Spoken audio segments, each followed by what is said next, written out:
Hello class 10th, I hope आपने question number 1 कर लिया होगा डायरेक्ट मीन का और क्वेश्चन नंबर 2 भी किया होगा डायरेक्ट मीन का। अब हम क्वेश्चन नंबर 2 एज्यूम्ड मीन से सॉल्व करके देखेंगे। एज्यूम्ड मीन का मेथड लगाकर क्वेश्चन नंबर 2 सॉल्व करेंगे, क्योंकि पेपर में ऐसे नहीं आएगा कि आप मीन निकाल दो तो आप अपनी मर्जी से कोई भी मीन निकाल दोगे, नहीं। पेपर में हमेशा वो मेथड का नाम लिखेंगे, इसलिए मैं आपको मेथड्स करा रही हूँ, तीनों मेथड्स कराऊंगी। सेकंड मेथड है अब ये। तो आप सारे क्वेश्चंस को एक्सरसाइज 14.1 को सारे मेथड से लगाकर देखो, सब मेथड से आपका सेम ही आंसर आएगा, सिर्फ आपकी प्रैक्टिस हो जाएगी उन क्वेश्चंस को हर मेथड से निकालने के लिए। तो let's get start. Question number 2 assumed mean method. ठीक है, एज्यूम्ड मीन मेथड से क्वेश्चन नंबर 2 निकालने की कोशिश करते हैं। देखो क्वेश्चन में आपको क्या दे रखा है, आप पहले वो देखो। Daily wages, number of workers, ठीक। और हमें पता है ये इंटरवल में, क्लास इंटरवल में दे रखा है, तो ये मेरा ग्रुप्ड डाटा है, ये ग्रुप्ड डाटा है, मेरा ग्रुप्ड डाटा है। इसको कन्वर्ट करना पड़ेगा क्लास मार्क में। जहां भी आपको ये ग्रुप्ड डाटा दिया हो वहां पर आपको क्लास मार्क वाला फॉर्मूला कॉलम बनाना ही पड़ेगा, ठीक है। और ये नंबर ऑफ जो वर्कर्स हैं, ये हमारी फ्रीक्वेंसी है। तो मैंने टेबल पहले ही बना लिया टू अवॉइड टाइम। तो ये मेरे को गिवन था, ये भी मेरे को गिवन था, ये मेरा FI हो गया,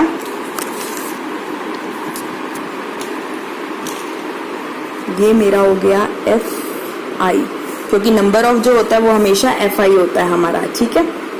और मैंने अभी आपको बताया है जब भी क्लास इंटरवल दिया हो तो हमें क्लास मार्क निकालना कंपलसरी है। मैंने एज्यूम्ड मीन के लिए भी प्रॉपर सॉल्व करके आपको बताया है। जिन्होंने पहला क्वेश्चन नहीं देखा वो प्लीज फर्स्ट क्वेश्चन जरूर देखना, नहीं समझ आएगा, मतलब समझ ही नहीं आएगा, कोई फायदा नहीं इस वीडियो को देखने का। इंट्रो जरूर देखो, क्वेश्चन नंबर 1 जरूर देखना, उसके बाद यू केम टू नो कि क्वेश्चन नंबर 1 सॉल्व होगा डायरेक्ट मीन से, तो वैसे क्वेश्चन नंबर 2 भी डायरेक्ट मीन से सॉल्व हो गया होगा आपका।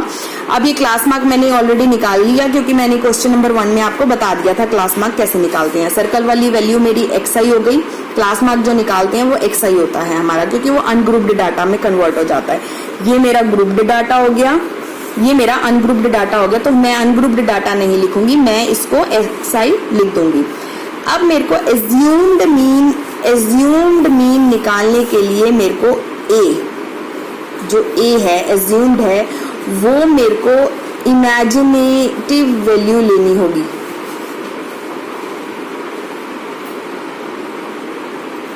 इमेजिन करना पड़ेगा उस वैल्यू को।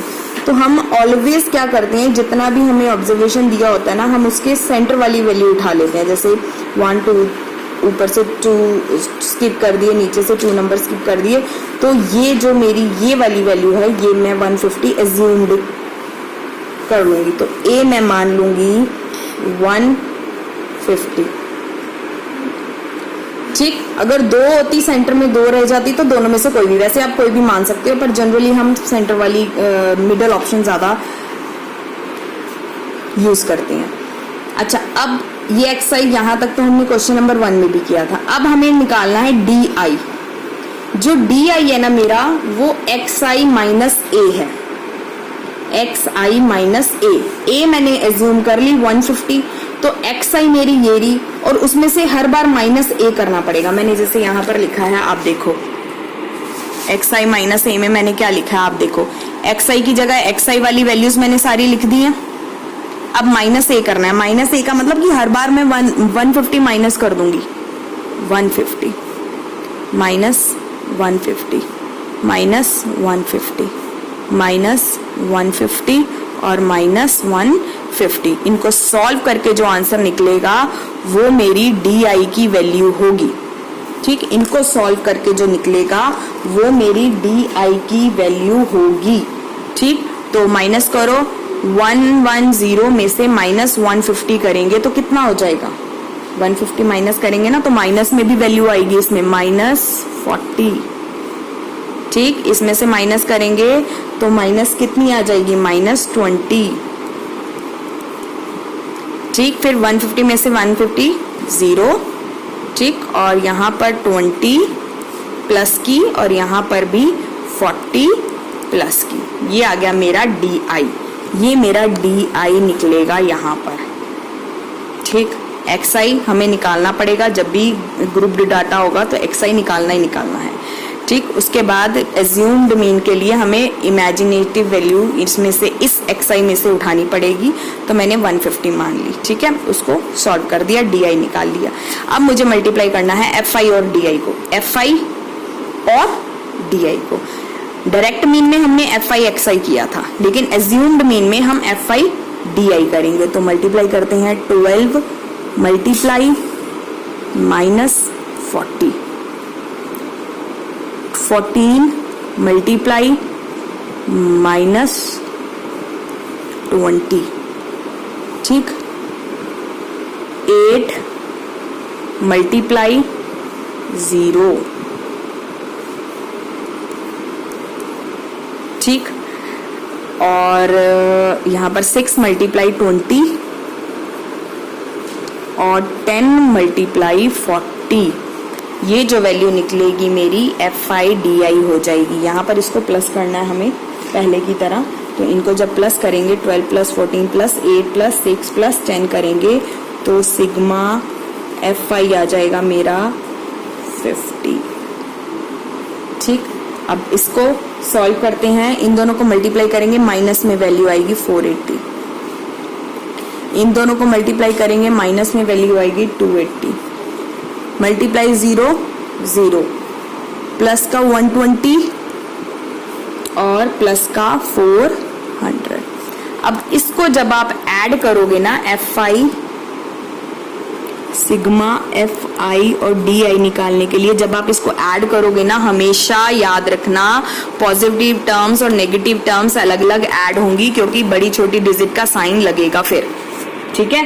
माइनस 480 और प्लस -280 ऐसे प्लस करोगे ना आप, तो जब इनको प्लस करोगे, जैसे फॉर एग्जांपल मैं पेंसिल से आपको करके दिखाती हूँ, देखो इनको प्लस करने के लिए ये एज्यूम्ड मीन का फॉर्मूला है, यहाँ पर -480, ठीक, और प्लस -280 ऐसे है, ठीक है। पॉजिटिव वाली टर्म को तो हम प्लस करेंगे तो ये तो हमारा नॉर्मली जो आंसर आएगा वही आएगा, यहाँ दिक्कत आएगी माइनस वाले में।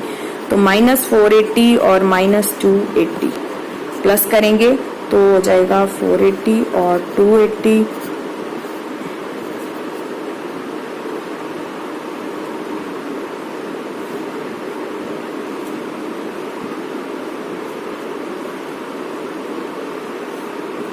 $760, तो ये माइनस का 760 आएगा यहाँ पर, ठीक है। इन दोनों को प्लस करा, माइनस का 760 आ गया, और यहाँ पर 120 और 400 को जब प्लस करेंगे, इसी में ही 120 और 400 को मैंने प्लस करा तो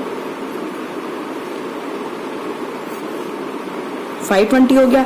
इसमें 520 जब करेंगे प्लस, तो ये प्लस माइनस माइनस हो गया, माइनस में मेरा कितना आ जाएगा, आप देखोगे माइनस का 240 आंसर आएगा। तो मेरा यहाँ पर जो आंसर आएगा ना वो -240 आएगा, ठीक है।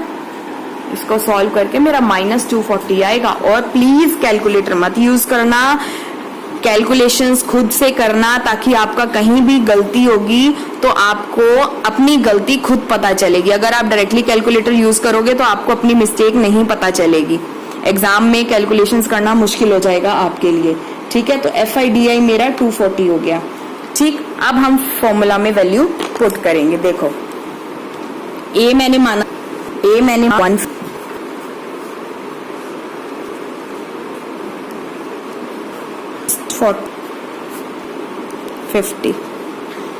ठीक है। इनको यहीं डिवाइड कर देंगे पहले हम, इन दोनों को यहीं 0 से 0 कट गया, इसको इससे डिवाइड करेंगे तो मेरा आ जाएगा 4.8, माइनस का 4.8 हो गया। तो मेरे को यहाँ पर कैलकुलेशन करना आसान हो जाएगा, 150 प्लस -4.8, इसको यहीं पे ही सॉल्व कर लेना, तो आपको ये प्लस करना, प्लस या माइनस जो भी करना है आपको इजी हो जाएगा। तो 150 - 4.8 प्लस तो करना आता होगा ना आपको, जैसे 150.00 और 4 ऐसे होगा, ठीक है। तो आ जाएगा हमारा 145.2। तो ये था मेरा एज्यूम्ड मीन मेथड का फॉर्मूला। 0, 2,